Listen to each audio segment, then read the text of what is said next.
করছিলাম কোরআন এবং হাদিস দিয়ে।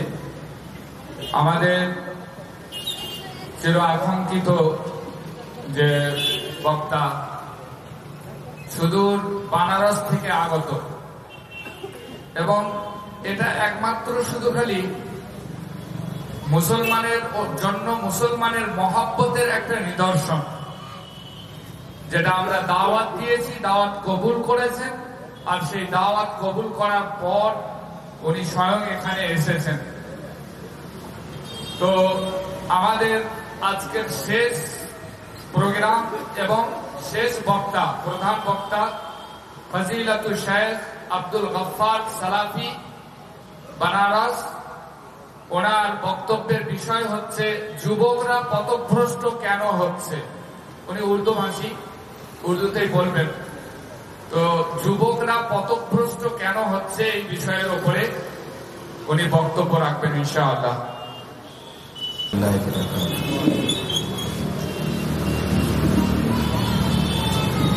আলহামদুলিল্লাহ نحمده ونستعينه ونستغفره ونعوذ بالله من شرور أنفسنا ومن سيئات أعمالنا من يهده الله فلا مضل له ومن يضلل فلا هادي له وأشهد أن لا إله إلا الله وحده لا شريك له وأشهد أن محمدا عبده ورسوله يا أيها الذين آمنوا اتقوا الله حق تقاته ولا تموتن إلا وأنتم مسلمون يا أيها الناس اتقوا ربكم الذي خلقكم من نفس واحدة وخلق منها زوجها وبث منهما رجالا كثيرا ونساء واتقوا الله الذي تساءلون به والأرحام إن الله كان عليكم رقيبا يا أيها الذين آمنوا اتقوا الله وقولوا قولا سديدا يصلح لكم أعمالكم ويغفر لكم ذنوبكم ومن يطع الله ورسوله فقد فاز فوزا عظيما أما بعد فإن خير الحديث كتاب الله وخير الهدي هدي محمد صلى الله عليه وسلم وشر الأمور محدثاتها وكل محدثة بدعة وكل بدعة ضلالة وكل ضلالة في النار أعوذ بالله من الشيطان الرجيم بسم الله الرحمن الرحيم وإن تتولوا يستبدل قوما غيركم ثم لا يكونوا أمثالكم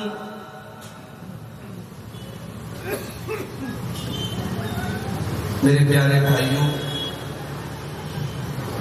محترم بزرگوں، نوجوان ساتھیوں، اسٹیج کے اوپر موجود انتہائی قابل احترام علماء کرام، بزرگوں، نوجوان ساتھیوں، پردہ نشین ماں اور بہنوں، پیارے بچوں، پہلی مرتبہ آپ کے مٹیا برج کے علاقے میں اللہ تعالیٰ کی توفیق سے آج آنے کا موقع ملا ہے۔ اس وقت ملک کے جو حالات ہیں آپ کو بتانے کی ضرورت نہیں ہے، آپ بہت اچھی طریقے سے اگر میڈیا پر آپ کی نظر ہے یا سوشل میڈیا پر آپ کی نظر ہے تو آپ اچھی طریقے سے سمجھ رہے ہیں کہ اس وقت بھارت کے اندر، ہمارے دیش کے اندر کیا حال ہے. اس وقت بھارت کا مسلمان اپنے وجود کی لڑائی لڑ رہا ہے. اسے اپنا بھوشیہ خطرے میں نظر آ رہا ہے. اسے یہ ڈر ہے کہ بڑی گہری چال اور بڑی گہری سازش کے ذریعے اس کے ہی وطن سے، اس کے ہی دیش سے اس کو نکالنے کی کوشش ہوگی. ایسے موقع پر سب سے پہلے تو ہمیں اور آپ کو حالات کی صحیح جانکاری ہونا بہت ضروری ہے. ہم سب کو الرٹ ہونا بہت ضروری ہے. اور میں یہ سمجھتا ہوں کہ اللہ تبارک و تعالیٰ کی طرف سے یہ پوری مسلمان، پوری امت کے لیے اللہ تعالیٰ کی طرف سے ایک وارننگ ہے، موقع ہے کہ مسلمانوں اب بھی موقع ہے، اللہ کی بارگاہ میں سچے دل سے رجوع کرو، اللہ کے ساتھ اپنا تعلق جوڑو، اللہ سے سچی توبہ کرو، اپنے گناہوں کی معافی مانگو. ورنہ اللہ تعالیٰ کا قانون ہے، جب دنیا کی کوئی قوم حد سے زیادہ اللہ تعالیٰ کی نافرمانی کرتی ہے تو اللہ تعالیٰ اس قوم کو دنیا سے مٹا دیتا ہے. اللہ تعالیٰ نے فرمایا سورہ محمد کے اندر، وَإِن تَتَوَلَّوْا يَسْتَبْدِلْ قَوْمًا غَيْرَكُمْ ثُمَّ لَا يَكُونُوا أَمْثَالَكُمْ. اگر تم نے اللہ تعالیٰ کے دین کو کسی طریقے سے چھوڑ دیا، تم نے اللہ کی شریعت سے انکار کیا، اللہ کی شریعت سے اپنا چہرہ پھیر لیا، اگر تم نے اللہ کے قانون کو توڑا، یستبدل قوما غیرکم، تو اللہ تعالیٰ تمہاری جگہ دوسری قوم کو لے آئے گا. تمہیں اللہ تعالیٰ مٹا دے گا، ختم کر دے گا، اور تمہاری جگہ دوسری قوم کو لے آئے گا. ثم لا یکونوا امثالکم، اور وہ جو دوسری قوم ہوگی وہ تمہاری طرح بدچلن نہیں ہوگی، وہ تمہاری طرح بدکار نہیں ہوگی. اللہ تعالیٰ نیک لوگوں کو، اچھے لوگوں کو تمہاری جگہ لائے. یہ اللہ کا قانون ہے. ہمیں اور آپ کو چنتن کرنا چاہیے میرے پیارے سے، ہمیں اور آپ کو غور کرنا چاہیے کہ کہیں ایسا تو نہیں کہ اللہ تعالیٰ کا جو یہ قانون ہے وہ آج ہمارے اور آپ کے اوپر لاگو ہو رہا ہے، کہ ہمارا بھوشیہ، ہمارا وجود، ہمارا اس دیش میں رہنا، اب اس کے اوپر بھی کوسچن مارک لگ گیا، سوالیہ نشان لگ گیا. اور اس موقع پر ایک بات میں یہ بھی کہنا چاہوں گا کہ ایک مسلمان مشکل سے مشکل حالات میں بھی اس کو امید کا دامن نہیں چھوڑنا چاہیے. آشا کی ایک کرن ہمیشہ انسان کے دل میں جاگتی رہنی چاہیے. اللہ تعالیٰ قرآن کریم میں فرماتا ہے، وَلَا تَيْأَسُوا مِن رَّوْحِ اللَّهِ إِنَّهُ لَا يَيْأَسُ مِن رَّوْحِ اللَّهِ إِلَّا الْقَوْمُ الْكَافِرُونَ. اللہ کی رحمت سے مایوس مت ہونا. اللہ کی رحمت سے کون لوگ مایوس ہوتے ہیں؟ جو اللہ کو نہیں مانتے. جو اللہ پر ایمان رکھتا ہے وہ اللہ کی رحمت سے کبھی مایوس نہیں. ان حالات میں ہمیں اور آپ کو اللہ سے اپنا تعلق مضبوط کرنے کی ضرورت ہے. یہ جو مسئلہ چل رہا ہے ہمارے دیش میں ابھی، اور کڑاکے کی سردی میں دلی کے اندر شاہین باغ میں ہماری بیچاری مائیں اور بہنیں بیٹھ کر کے حکومت کے اور سرکار کے اس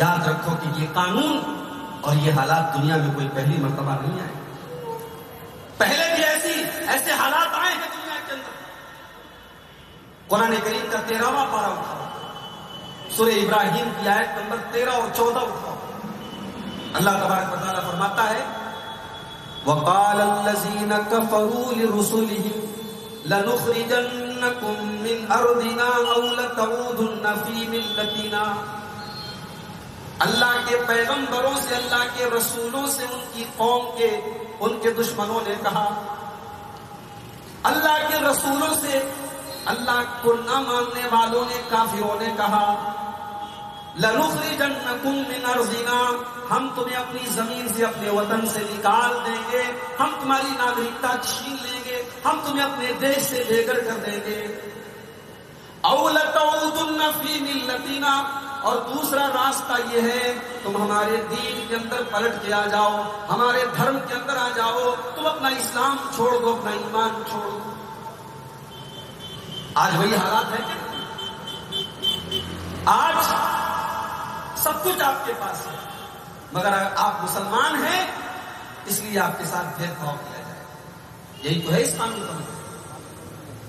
اللہ فرما رہا ہے کہ اللہ کے رسولوں سے ان کے دشمنوں نے یہی بات کہی تھی، لَنُخْرِجَنَّكُم مِّنْ أَرْضِنَا، ہم تمہیں اپنے وطن سے نکال دیں گے، أَوْ لَتَعُودُنَّ فِي مِلَّتِنَا، اور دوسرا راستہ یہ ہے کہ تم ہمارے دین کے اندر پلٹ کے آ جاؤ، ہمارے دھرم کے اندر آ جاؤ۔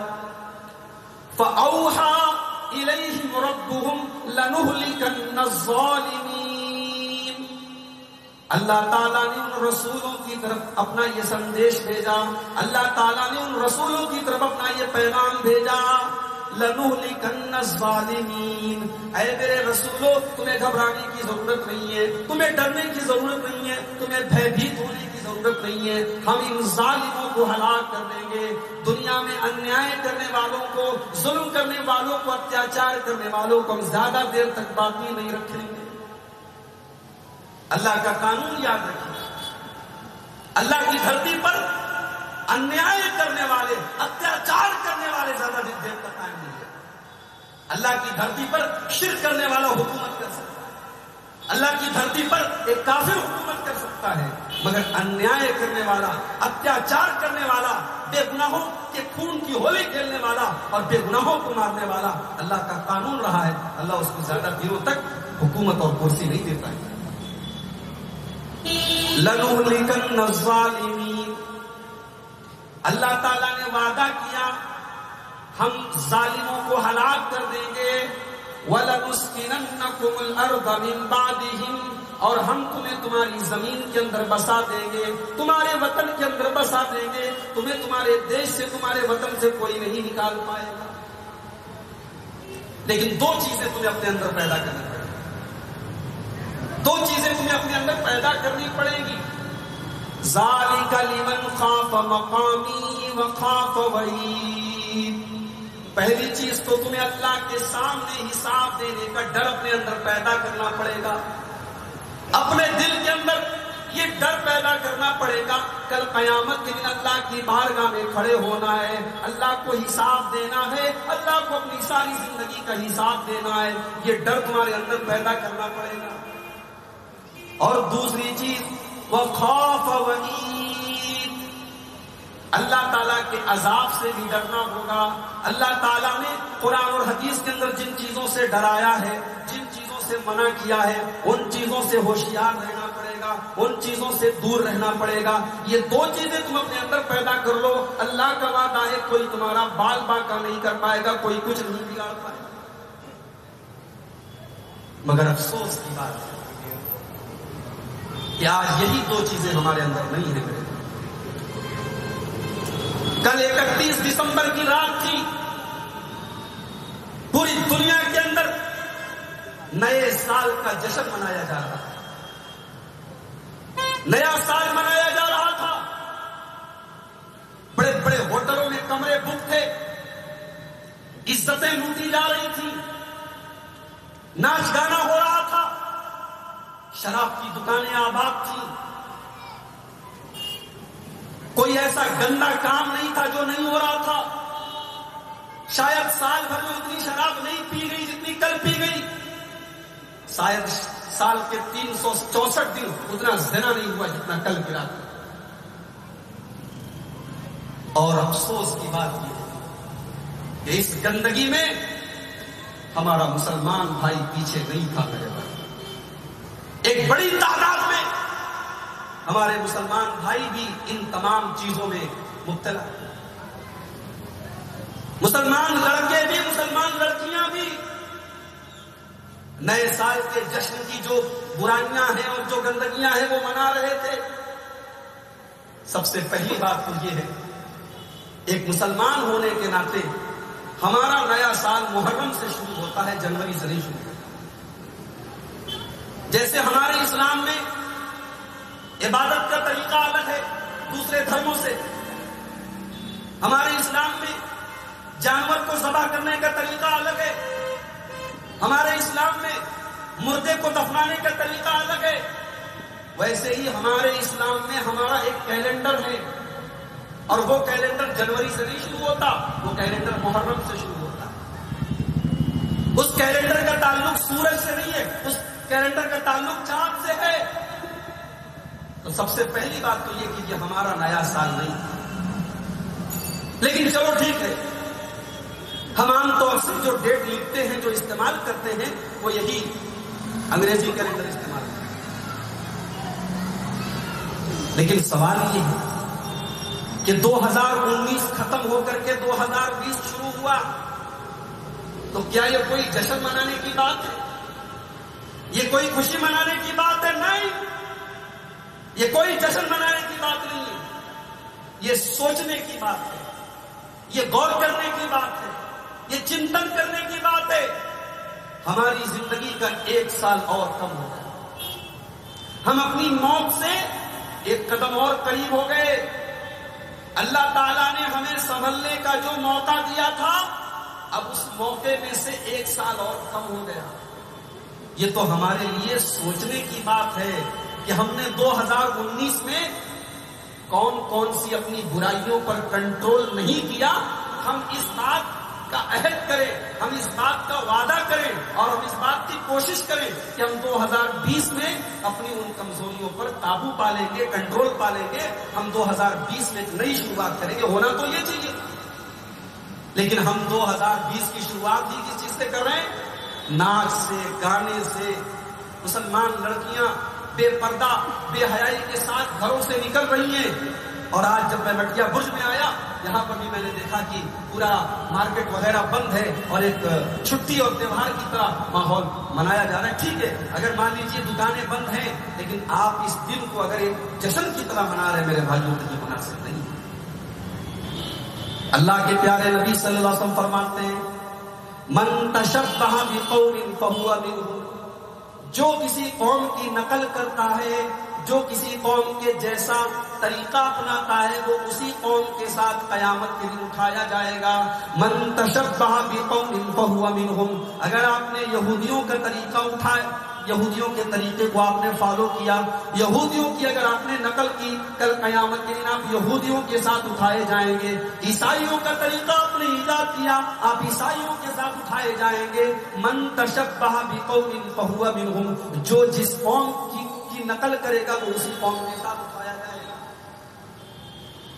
اللہ تعالی ہم سب کو صحیح سمجھ عطا فرمائے۔ اس کی روشنی میں 10 ایسی چیزیں بیان کروں گا کہ اگر ان 10 چیزوں پر ہم نے عمل کیا تو انشاءاللہ مجھے پورا یقین ہے، پورا وشواس ہے کہ سماج سدھر سکتا ہے، اور معاشرے کی اصلاح ہو سکتی ہے، اور سماج کی برائیاں دور ہو سکتی ہیں۔ تو آئیے ہم اپنے اصل وشے پر، اپنے اصل ٹاپک پر آتے ہیں، سماج کو کیسے سدھارا جائے۔ سماج کو سدھارنے کا پہلا طریقہ، سماج سدھارنا ہے۔ سماج تب تک نہیں سدھر سکتا جب تک کہ سماج کے اندر سے شرک کو ختم نہ کر دیا۔ سماج کے اندر سے سارے پاپ ختم ہو جائے، مگر سب سے بڑا جو پاپ ہے، جو سب سے بڑا گناہ ہے، اللہ کے ساتھ کسی کو شریک کرنا، اللہ کے علاوہ کسی اور کے آگے سجدہ کرنا، اللہ کے علاوہ کسی اور کے نام سے جانور ذبح کرنا، اللہ کے علاوہ کسی اور کے نام کی قسم کھانا، اللہ کے علاوہ کسی اور سے کی ذات پر مکمل بھروسہ کرنا، یہ ساری کی ساری چیزیں شرک ہے میرے پیارے ساتھیوں۔ اور جب تک دھرتی پر شرک موجود ہے، دھرتی پر شانتی نہیں ہو سکتی، امن نہیں ہو سکتا، سماج کبھی سدھر نہیں سکتا۔ اللہ تعالیٰ سورہ انعام کے اندر فرماتا ہے، الذین آمنوا ولم یلبسوا ایمانہم بظلم اولئک لہم الامن وہم مہتدون۔ بہت غور سے سنیے گا، جو لوگ ایمان